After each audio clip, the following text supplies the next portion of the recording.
terhormat Ibu Kepala SMP Negeri 2 Rantabayor, Ibu yang biasa Sarjana Pendidikan, yang terhormat Ibu Calon Guru Penggerak SMP Negeri 2 Rantabayor, Ibu Asrianingsih Sarjana Pendidikan, yang terhormat Bapak Ibu Guru SMP Negeri 2 Rantabayor, yang pada kesempatan hari ini akan mendengarkan materi dari calon guru penggerak angkatan 9 diseminasi modul 1 dengan budaya positif.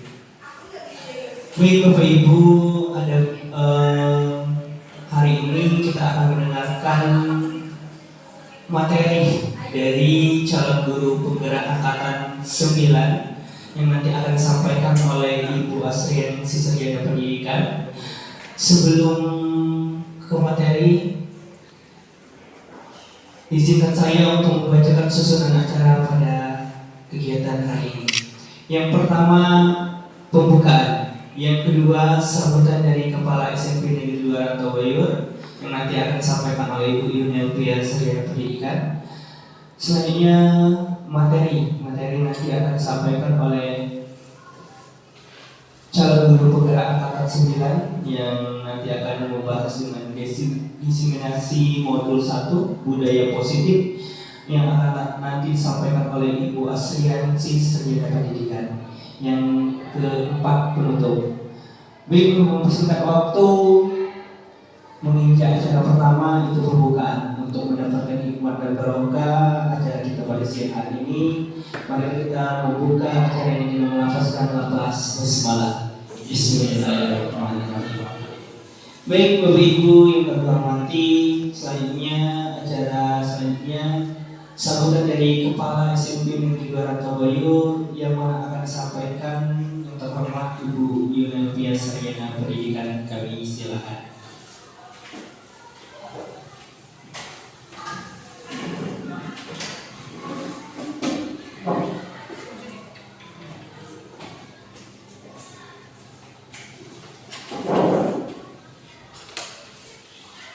Assalamualaikum warahmatullahi wabarakatuh. Selamat pagi menjelang siang. Saya ucapkan terima kasih untuk hari ini para guru dan guru yang bersedia hadir dalam rangka kita hari ini, yaitu mendengarkan materi yang akan disampaikan oleh calon guru penggerak SMP Negeri 2 Rantabayor, yaitu Ibu Asrianingsih. Ya. Di sini Ibu Asrianingsih sebagai calon guru penggerak akan menyampaikan materi tentang sosialisasi modul 1 calon guru penggerak tentang budaya positif di lingkungan sekolah. Di sini peran saya sebagai kepala sekolah di sini sangat mendukung kegiatan Ibu Asrianingsih sebagai calon guru penggerak dalam rangka itu salah satunya yaitu mendukung kemajuan sekolah kita, yaitu sekolah SMP Negeri 2 Rantabayor. Di sini tentang budaya positif diseminasi yang akan disampaikan oleh Ibu Asrianingsih, yaitu menyangkut mengenai keseharian tugas tupoksi guru yang ada di SMP Negeri 2 Rantabayor. Tentang hal positif di sini banyak sekali ya yang akan disampaikan kepada siswa, terutama salah satunya yaitu tentang kedisiplinan, tata tertib sekolah yang akan disampaikan kepada siswa. Tentang kedisiplinan di sini misalnya memberikan contoh kepada siswa tentang setiap pelaksanaan pembelajaran yang kalau di sini saya sampaikan, yaitu tentang tepat waktunya para siswa dan guru datang pada ke sekolah setiap harinya sesuai dengan aturan sekolah yang berlaku tentang positif. Kemudian juga materi-materi yang disampaikan kepada siswa, apalagi sekarang ini banyak sekali jadi hal-hal yang negatif ya. Mudah-mudahan tidak sampai ke sekolah kita kejadian sekarang ini, itu tentang perundungan atau bullying ya. Di sini jadi nanti kepada calon guru penggerak Ibu Asrianingsih juga nanti yang guru-guru yang lain saya minta nanti untuk mendukung kegiatan penyampaian informasi atau materi kepada siswa ya tentang perundungan atau bullying tersebut ya, karena kita di sini ini menjaga nama baik sekolah juga, itu juga termasuk tentang salah satu budaya positif yang disampaikan oleh guru kepada siswa. Ya. Untuk yang selanjutnya nanti saya sarankan kepada guru makul sebelum pelajaran dimulai itu saya minta kepada guru makul itu memulai setiap materi itu dengan memberikan pengarahan atau memperingatkan kepada siswa bahaya dari kerumunan atau bullying itu sendiri. Ya, saya minta. Itu gerakan itu sudah dimulai dilakukan oleh dosen sebagai contoh yang sebagai guru BK dan juga kurikulum sudah dimulai. Tinggal guru-guru yang lain mendukung apa yang disampaikan oleh dosen di sekolah nanti di dalam kelas. Ya. Nah, untuk materi yang selanjutnya nanti dosen yang akan menyampaikan materi yang lebih luas yang tadi. Saya di sini menyampaikan sambutan dan juga ucapan terima kasih kepada guru yang bersedia hadir pada hari ini. Ya. Saya rasa cukup itu saja kata sambutan dari saya. Saya akhiri dengan wabillahi taufiq wal hidayah. Wassalamualaikum warahmatullahi wabarakatuh. Waalaikumsalam. Baik Bapak Ibu, itulah sambutan dari Kepala SMP Negeri 2 Rantabayur. Kami ucapkan terima kasih kepada Ibu Yunifias yang Pendidikan. Baik Bapak Ibu yang kami hormati, di acara selanjutnya mari kita dengarkan pemateri dari calon guru penggerak angkatan 9 yang nanti akan menyampaikan tentang modul 1 budaya positif. Ya, silakan untuk Ibu Asli Siswa Pendidikan untuk menyampaikan materinya. Terima kasih pada Bapak Ibu Hermanto selaku moderator. Saya hormati Ibu Kepala Sekolah, Ibu Yunifias SPD, dan juga rekan guru-guru SMP Negeri 2 Rantabayur. Semoga selalu dalam lindungan Allah Subhanahu wa Ta'ala, dan yang paling utama selalu tetap semangat dalam menjalankan tugas kita sebagai pendidik. Baiklah Bapak Ibu, terima kasih saya ucapkan atas kesempatannya pada hari ini, dan juga terima kasih atas waktunya yang diberikan untuk saya menyampaikan atau berbagi ilmu dari kegiatan kami calon guru penggerak. Selain daripada itu, saya juga ditugaskan untuk membuat aksi nyata. Jadi salah satunya dengan melakukan kegiatan destinasi ini Bapak Ibu. Baiklah, untuk hari ini tema yang saya ambil yaitu disiplin positif. Namun sebelumnya kita perlu ketahui dulu Bapak Ibu bahwasanya menurut Ki Hajar Dewantara, tujuan pendidikan yaitu menuntun segala kodrat yang ada pada anak agar mereka dapat selamat dan bahagia, baik sebagai manusia maupun sebagai anggota masyarakat. Jadi Bapak Ibu, tugas kita itu menuntun kodrat pada anak, yang artinya semenjak dilahirkan anak itu sudah memiliki kodratnya masing-masing.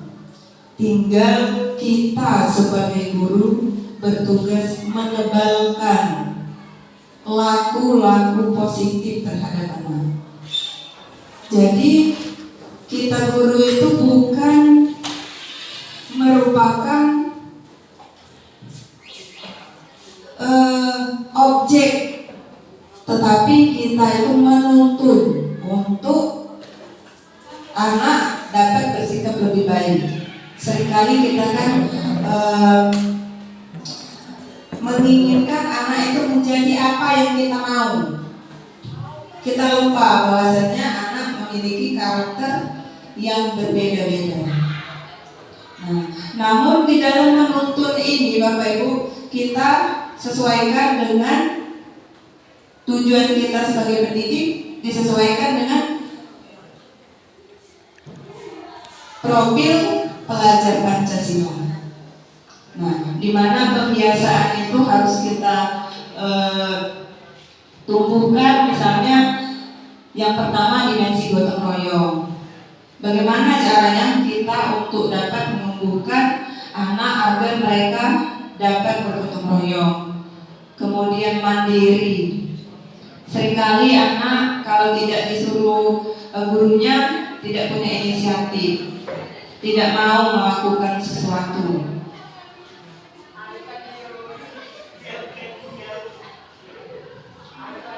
Nah, ini langsung ke budaya positifnya. Jadi menurut Ki Hajar Dewantara, budaya positif itu diambil contoh sebagai perbandingan dengan hidup tumbuh-tumbuhan seorang petani. Dalam hakikatnya sama kewajibannya dengan seorang pendidik. Jadi kita memang di dunia nyata sebagai petani, juga sebagai pendidik. Nah, jadi contohnya menurut Ki Hajar Dewantara itu sangat pas. Yang menanam padi misalnya hanya dengan menuntun tumbuhnya padi. Ia dapat memperbaiki kondisi tanah, memelihara tanaman padi, memberi pupuk dan air, membasmi ulat-ulat atau jamur-jamur yang mengganggu hidup tanaman padi dan lain sebagainya. Itu sebuah perumpamaan. Jadi seperti yang kita bilang dari awal tadi, bahwasanya anak itu sudah memiliki kodratnya masing-masing, tinggal lagi kita untuk menebalkannya. Jadi ibaratnya padi itu sudah punya, kita sudah punya bibitnya deh. Tinggal lagi bagaimana cara kita merawatnya, menyiramnya, kemudian melihat kualitas tanahnya atau mengolah tanahnya. Bagaimana cara kita untuk membuat padi itu agar subur. Nah, kalau di sekolah itu dapat kita lihat dari perubahan paradigma, teori kontrol, ilusi kontrol. Itu dapat kita baca bersama. Ilusi guru mengontrol murid. Pada dasarnya kita tidak dapat memaksa murid untuk berbuat sesuatu. Nah, tetapi seringkali kita memaksa untuk menjadi apa yang kita mau. Walaupun tampaknya tidak sedang mengontrol perilaku murid, hal ini karena murid tersebut sedang mengizinkan dirinya dikontrol. Artinya Bapak Ibu, setiap manusia itu tidak dapat dikontrol oleh orang lain. Jadi setiap anak itu mengontrol dirinya sendiri. Ada kalanya kita dapat mengontrol mereka. Itu berarti mereka sedang mengizinkan orang lain untuk mengontrol dirinya. Tapi sesungguhnya kita tidak dapat melakukan itu, Bapak Ibu.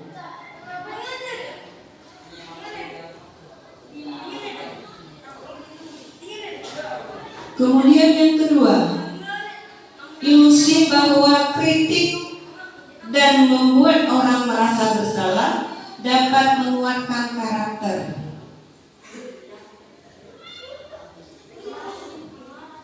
Seringkali kita ngeritik anak misalnya. Kita merasa bahwasannya setelah kita kritik anak itu menjadi lebih baik. Tapi tidak, Bapak Ibu. Pada kenyataannya, setelah kita ngomong, anak langsung berubah kembali ke asalnya. Karena dari teori pertama tadi, kita tidak bisa mengontrol anak. Jadi apa yang harus kita lakukan? Nah, dapatkah kita mengontrol seseorang? Jadi ada dua tabel, stimulus respon dan teori kontrol. Menurut stimulus respon, kita mencoba mengubah orang lain. tapi sesungguhnya kita berusaha memahami pandangan. Kemudian yang kedua, perilaku buruk dilihat sebagai suatu kesalahan. Kalau di dalam teori kontrol dinyatakan bahwa semua perilaku itu memiliki tujuan. Jadi ketika anak melakukan sesuatu baik yang salah maupun yang benar, pasti mereka memiliki tujuan. Yang selanjutnya itu orang lain bisa mengontrol saya. Itu tidak bisa Bapak Ibu. Jadi perasaan kita saja, oh anak itu nurut sama kita. Karena pada saat itu mereka hanya mengizinkan dirinya untuk menurut apa yang kita mau. Kemudian mode berpikirnya itu menang kalah.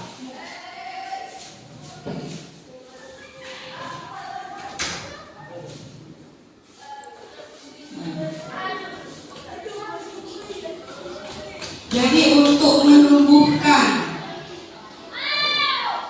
teori kontrol tadi itu ada kaitannya dengan teori motivasi perilaku manusia. Bagaimana cara kita untuk membuat anak lebih baik? Yaitu motivasi mereka dari dalam dirinya. Bagaimana caranya supaya mereka itu memiliki kesadaran yang berasal dari dalam dirinya, bukan karena takut dihukum, bukan karena takut dengan guru. Jadi itu Bapak Ibu ya, ada 3, yaitu motivasi eksternal, ada 2, eksternal dan internal. Motivasi eksternal itu untuk menghindar ketidaknyamanan atau hukuman. Jadi biasanya anak melakukan sesuatu itu bukan karena kesadaran dirinya, tapi karena paksaan, karena mereka takut dihukum. Itu yang kedua, untuk mendapatkan imbalan dari orang lain. Jadi ketika kita memberikan reward, itu harus benar-benar dilihat Bapak Ibu. Karena reward atau hadiah itu dapat menimbulkan kecemburuan sosial, dapat menumbuhkan pembiasaan buat anak. Ketika mereka tidak ada reward, mereka tidak akan mau melakukan itu. Nah, artinya tidak ada kesadaran dari dalam diri mereka untuk melakukan sesuatu. Nah, di dalam budaya positif ini ada keyakinan kelas, hukuman dan penghargaan.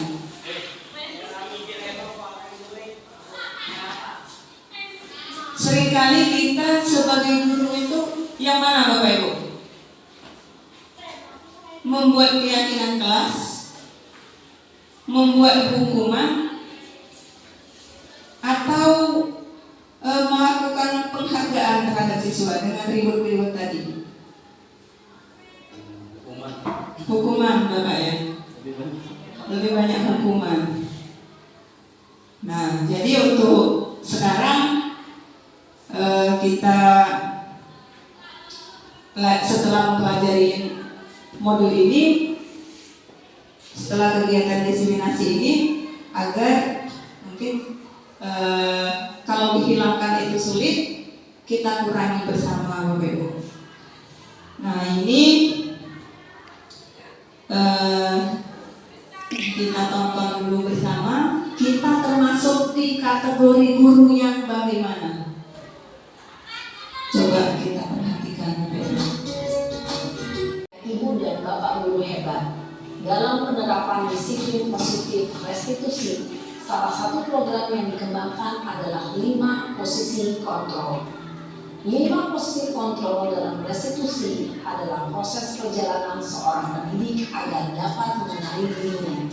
Pada video kali ini, kita akan membahas tentang 5 posisi kontrol yang dikembangkan oleh Brian Dawson dan contoh penerapannya.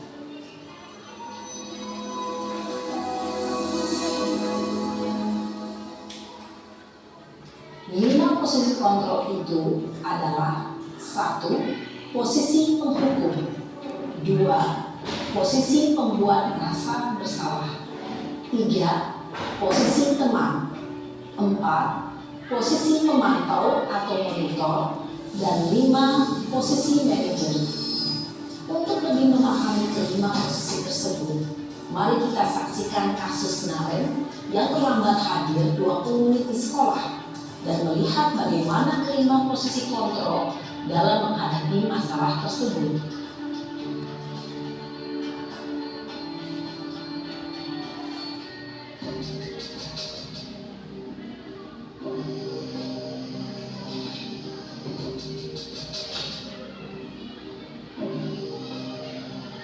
Naren,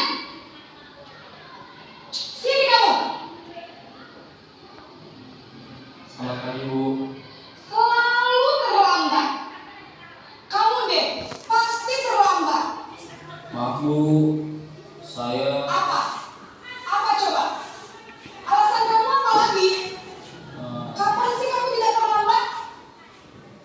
Malas sekali ya kamu jadi anak. saya Dasar pemalas. Gak kapok-kapok sih kamu. Sudah berapa kali terlambat? Sana, kamu keliling lapangan basket 2 kali. kenapa harus ke lapangan basket, Bu? Kenapa? Kamu melawan ibu. Berani-beraninya jawab. Sudah terlambat, masih berani jawab pula. Sekarang, keliling lapangan basket 5 kali sekalian. Biar kapok. Cepat. Pergi sana ke lapangan basket. Posisi penghukum biasanya berbicara dengan nada tinggi, menghardik, menunjuk-nunjuk, menyakiti, dan menyindir. Hukuman bisa berupa fisik maupun psikis. Ibu dan bapak guru hebat. Dampak yang terjadi pada murid ketika guru berada pada posisi penghukum adalah murid cenderung akan memberontak, bahkan menyimpan dendam.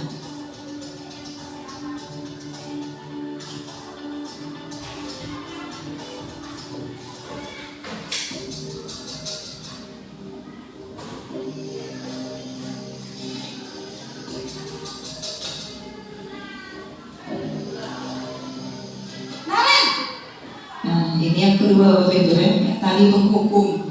Kalau yang sekarang pembuat merasa bersalah. Naren, kamu kenapa terlambat lagi, nak? Ya Tuhan, Naren. Kamu senang ya bikin ibu susah ya? Kalau kamu terlambat lagi, nanti ibu yang ditegur bapak kepala sekolah, nak.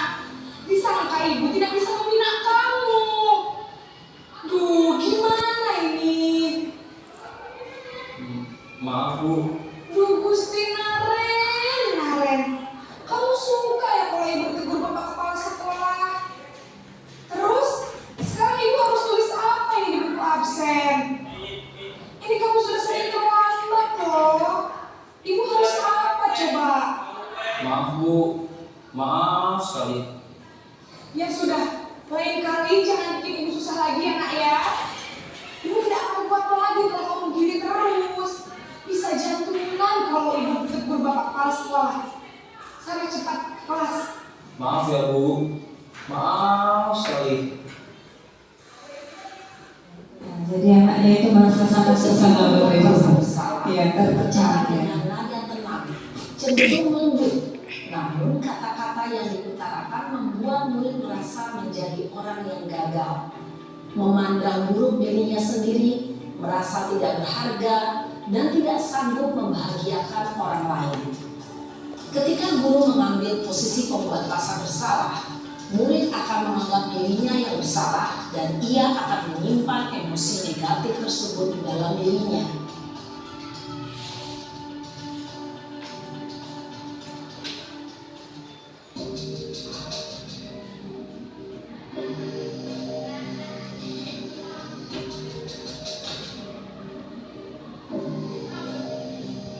Naren,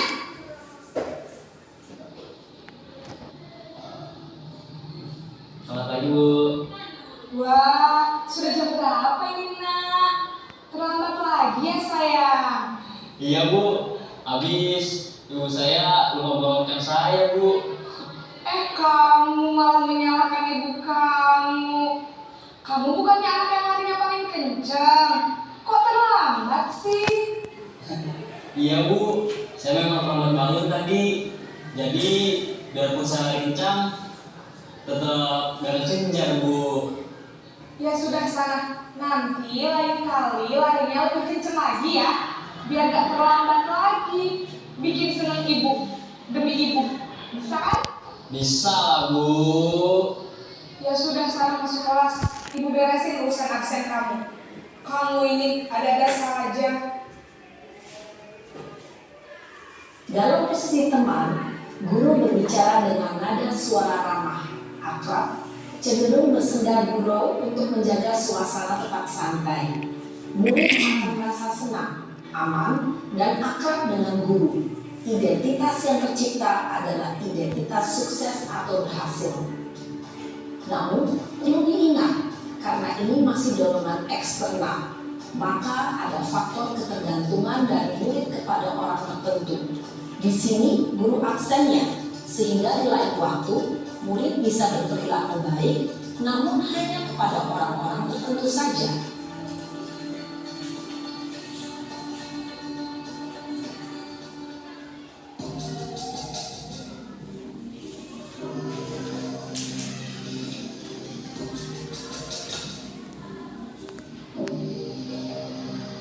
Naren!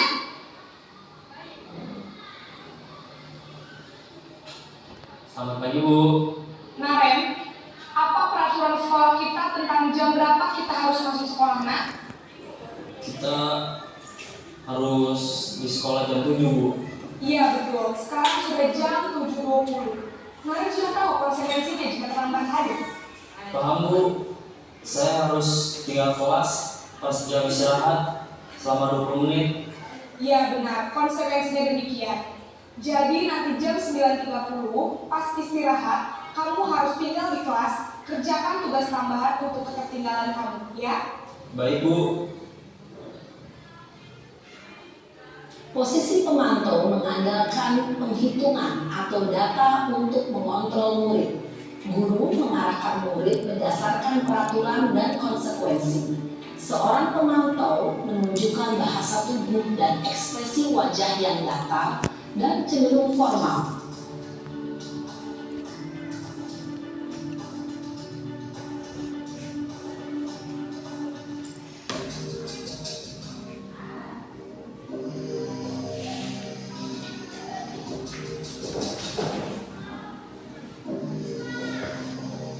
Naren!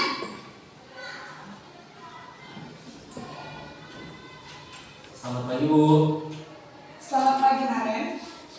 Maaf Bu, saya terlambat. Iya, sekolah masuknya jam 7, sekarang sudah jam 7.20. Jadi sekarang bagaimana ini, Naren? Maaf Bu, saya lupa salam saya semalam. Baiklah, menurut kamu, keyakinan sekolah yang mana yang perlu kamu tingkatkan? Menghargai diri sendiri dan orang lain mungkin ya Bu. Setuju. Jadi, apakah Naren meyakini prinsip saling menghormati tersebut? Iya Bu, saya meyakininya. Apakah Naren bersedia memperbaiki masalah keterlambatan ini? Bersedia Bu. Bagaimana kamu akan perbaiki masalah keterlambatan ini?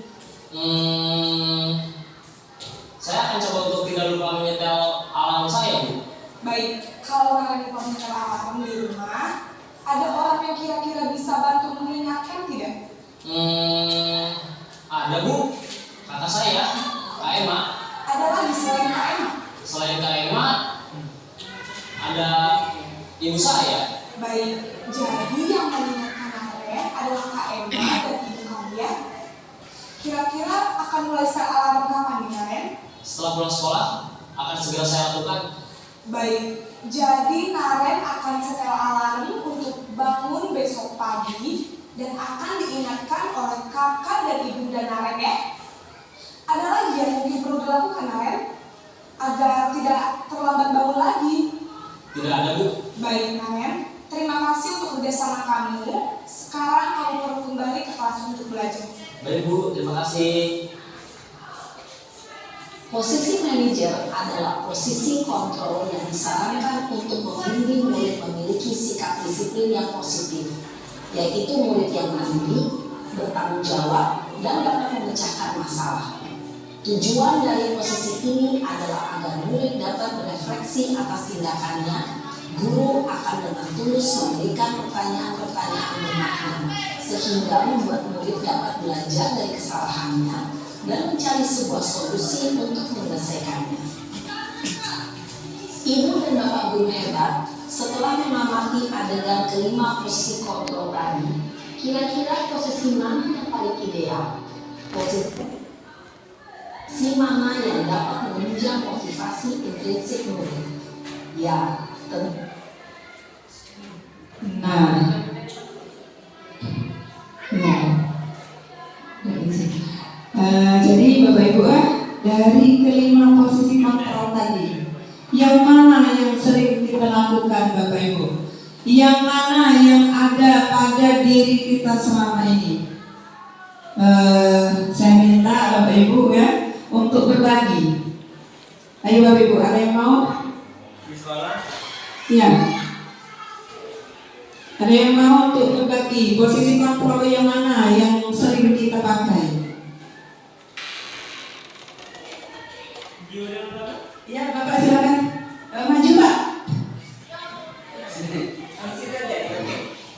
Baik, terima kasih atas kesempatannya. Jadi ini sebenarnya menarik menurut saya 5 posisi yang sering dihadapi seorang pendidik ketika menghadapi peserta didik. Menurut saya secara pribadi, kelima posisi ini banyak berbagai faktor yang bisa mempengaruhi guru itu sendiri. Kalau saya pribadi punya pengalaman, tergantung dari seorang gurunya.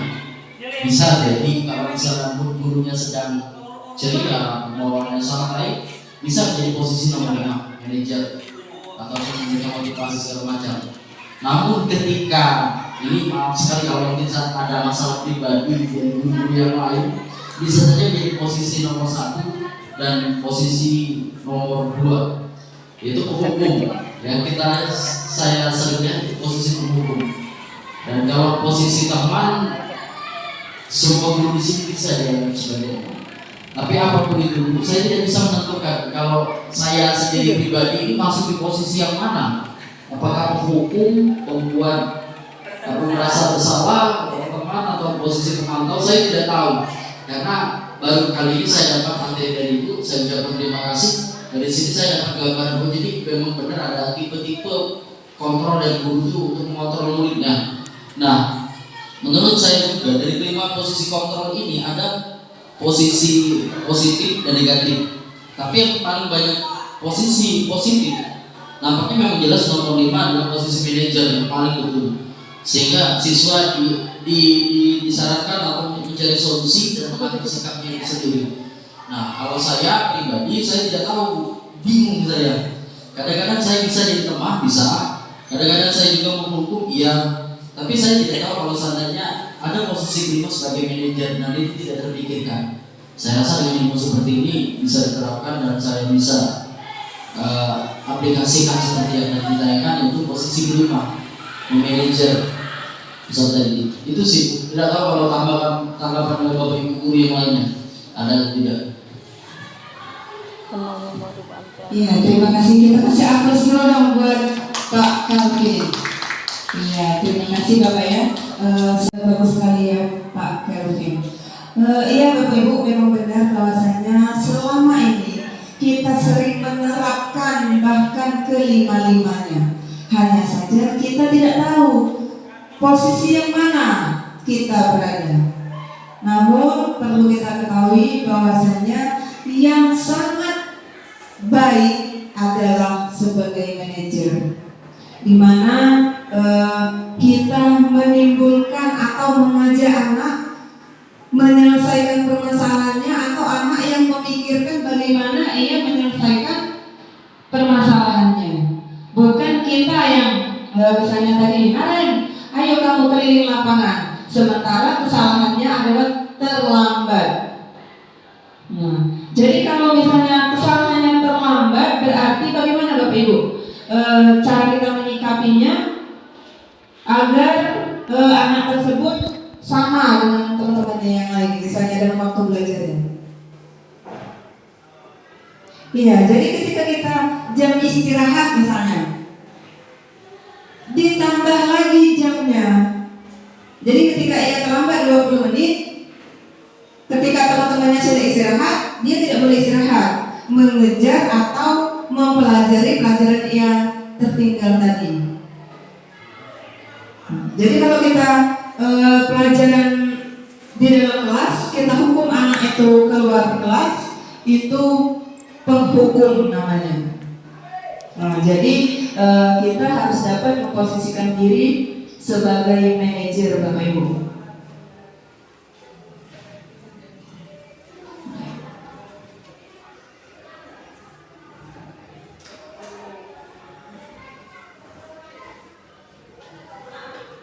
Nah, jadi tingkah laku atau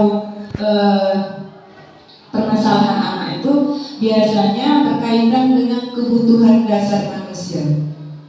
Itu ada 5. Yang pertama itu kebutuhan untuk diterima. Ada 4. Kebutuhan mana ini? Kebutuhan pengakuan atau penguasaan, kemudian kesenangan, kebutuhan pilihan yaitu diberikan suatu kebebasan, dan kebutuhan bertahan hidup. Ada yang bisa Bapak Ibu mencontohkan bagaimana misalnya kebutuhan cinta dan kasih sayang? Nah, jadi Bapak Ibu ya, ketika anak ribut misalnya di kelas, bisa jadi ia minta perhatian. Nah, artinya anak tersebut membutuhkan kebutuhan cinta dan kasih sayang. Kemudian kebutuhan untuk bertahan hidup. Oh, biasanya anak itu misalnya bagus belajarnya, tiba-tiba hari itu dia tidak konsentrasi, tertidur misalnya. Jangan langsung disergap Bapak Ibu, tanya dulu kenapa dia tertidur. Bisa jadi kebutuhan bertahan hidupnya yaitu makan, minum, tidur, seperti itu, tidak terpenuhi pada saat itu.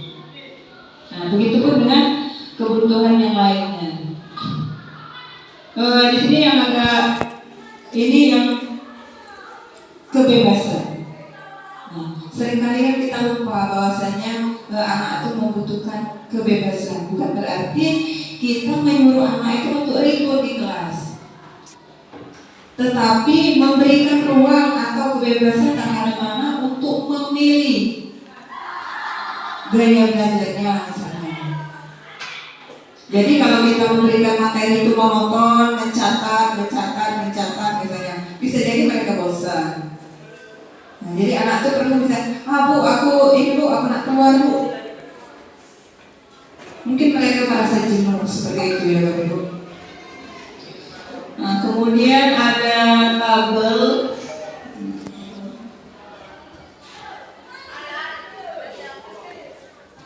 Apa ini kayaknya sudah sedikit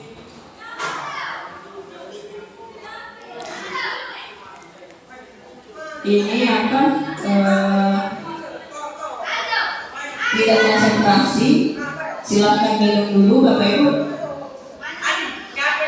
Kalau ada speaking ya Bapak Ibu, ada warna merah, warna hijau, warna pink dan biru. Warna mana yang paling Bapak Ibu sukai? Ya, ini sebuah permainan saja. Jangan takut Bapak Ibu, tidak apa-apa. Ini cuma permainan ya, untuk menghilangkan kepenatan. Jadi ketika di kelas pun harus seperti itu, kita harus memberikan ice breaking terhadap anak-anak. Salah satunya yang harus kita galakkan sekarang ini adalah lagu anti bullying, ya, yang lagunya di sini senang, di sana senang, ya, tapi diganti liriknya. Ya, hijau. Nah, ada lagi, pilih yang lain. Biru. Pak Ansor apa Pak? Pink. Wow. Terus Pak Darbi? Merah. Merah. Bu Novela?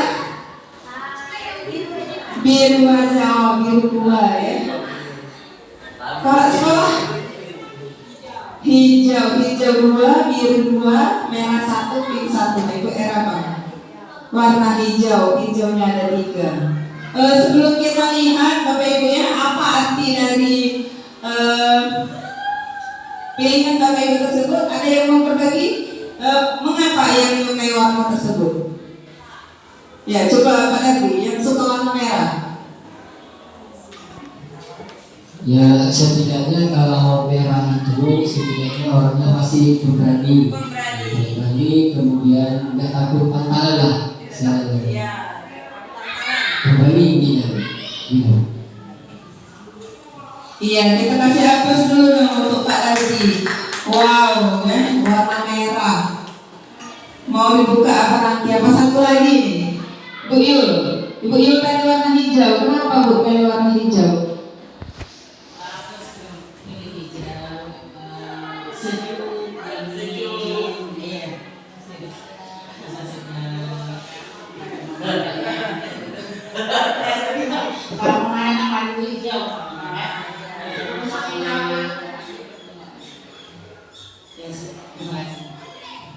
Wow, hijau itu artinya sejuk menurut Ibu Yul ya.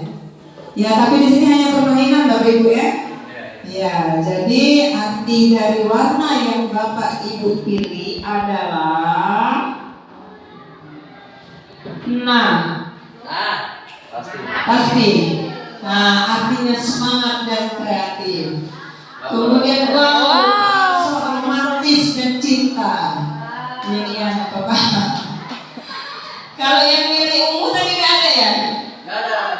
Suka galau. Oh ada. Suka galau dan baper. Memang. Kemudian merah, berani dan setia. Ya, ini hanya permainan Bapak Ibu ya, agar kita semua. Iya, hanya satu Pak Ansor yang mirip, romantis.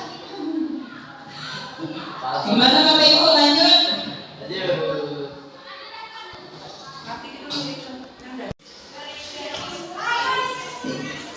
Iya, iya.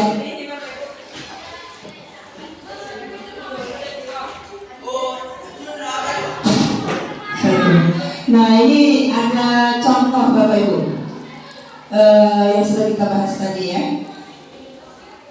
Mencatat 100 kali di dalam buku kalimat. Saya tidak akan terlambat lagi karena terlambat ke sekolah. Pernah nggak Bapak Ibu? Pernah. Nah, jadi itu termasuk apa Bapak Ibu? Hukuman atau konsekuensi? Hukuman. Kemudian lari mengelilingi lapangan basket 2 kali karena terlambat hadir. Seperti yang kita tonton tadi Bapak Ibu, juga merupakan hukuman. Yang ketiga, meminta murid untuk push up 15 kali karena tidak menggunakan masker. Hukuman atau konsekuensi? Hukuman. Jadi konsekuensinya itu bagaimana Bapak Ibu? Nomor 3 itu. Murid diminta untuk push up 15 kali karena tidak menggunakan masker. Ya, hukuman. Jadi kalau kita memberikan konsekuensi itu yang bagaimana? Anak harus mencari masker. Kalau dia pakai jilbab, Iya. Jadi ketika anak tidak memakai masker, jadi konsekuensinya harus kita suruh cari masker, ambil masker, beli masker. Jangan disuruh lari, nulis misalnya berapa lembar misalnya. Itu adalah hukuman. Kemudian menggantikan kertas tugas teman yang telah dicoret. Nah, dia kan dicoret kertas. Kita beri konsekuensi mengganti kertas tugas yang dicoretnya tadi. Itu konsekuensi. Ya, jadi sudah paham belum Bapak Ibu perbedaan antara konsekuensi dan hukuman? Kalau konsekuensi itu berkaitan dengan apa kesalahannya. Kalau hukuman itu tidak ada kaitan Ya misalnya terlambat tadi disuruh lari, kan itu tidak ada hubungannya. Kemudian yang selanjutnya, membersihkan tumpahan air di meja tulis karena tersenggol pada saat belajar. Nah, jadi ada air di meja tersenggol oleh dia, disuruh bersihkan. Hukuman atau konsekuensi? Konsekuensi. Jadi sudah nyambung Bapak Ibu ya. Kalau hukuman itu adalah sesuatu yang kita berikan, tidak ada kaitannya dengan apa yang dilakukan oleh anak itu. Kesalahan apa?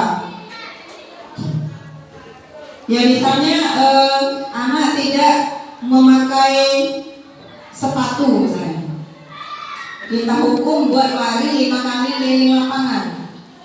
Nah, hukuman atau konsekuensi? Hukuman, karena tidak sesuai Bapak Ibu. Iya, berarti sudah nyambung ini. Kemudian meminta murid tidak mengenakan sepatu, ya itu tadi.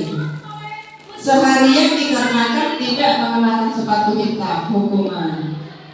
Lari mengelilingi lapangan basket 2 kali karena terlambat 10 menit dalam mengikuti pelajaran PJOK misalnya. Nah, apa itu Bapak Ibu? Hukuman atau konsekuensi? Yang terakhir, lari mengelilingi lapangan basket 2 kali karena terlambat 10 menit untuk pelajaran PJOK. Konsekuensi. Ya gimana Ibu Nopera?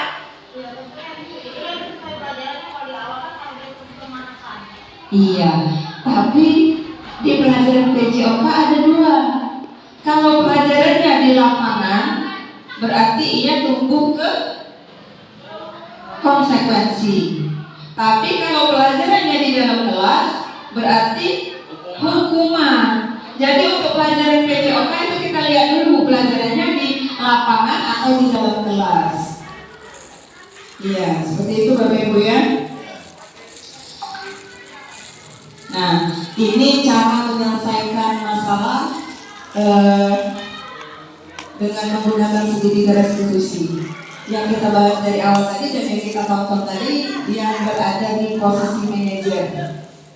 Nah, jadi yang pertama itu kita tanya dulu tindakan yang salahnya itu mengapa jadi anak terlambat, tadi kenapa terlambatnya. Kemudian menanyakan keyakinan. Tadi Ibu tadi kan ada bilang apa yang harus kamu lakukan, nilai apa yang kamu langgar, nilai apa yang sudah kamu sepakati di dalam kelas. Kan anak itu yang menjawab.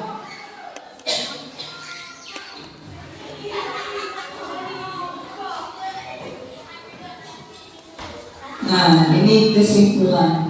Jadi kesimpulannya Bapak Ibu, membentuk budaya positif di sekolah dengan berfokus pada kebutuhan murid dan pertumbuhan karakter profil bukanlah hal yang mudah. Karakter positif, maaf Bapak Ibu, bukanlah hal yang mudah, tetapi tidak bisa merencanakan yang terbaik untuk murid dan sekolah. Yang kedua, buah dari kerja keras dapat terlihat ketika kita menyadari bahwa murid kita telah bertumbuh menjadi seorang dewasa yang sukses di kehidupan, pekerjaan, dan relasinya dengan orang lain, dengan karakter yang memiliki integritas tinggi, bertanggung jawab, dapat diandalkan, berbudi pekerti luhur, dan bermanfaat bagi lingkungan dan negara.